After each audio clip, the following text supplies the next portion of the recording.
How to find drafts on Instagram. This quick tutorial will show you exactly where to locate your saved Instagram reel drafts.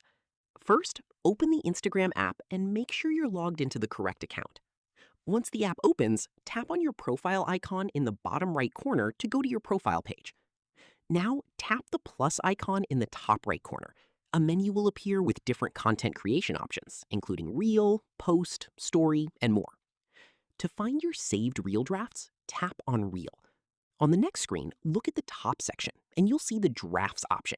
Tap on it to open all of your saved Instagram reel drafts. Here, you can edit or continue working on any draft that you've previously saved. If you don't see any drafts, it usually means there aren't any reel drafts currently saved on your account. Keep in mind that drafts are stored locally, so if you uninstall Instagram or switch devices before posting them, your drafts may no longer be available. And that's it.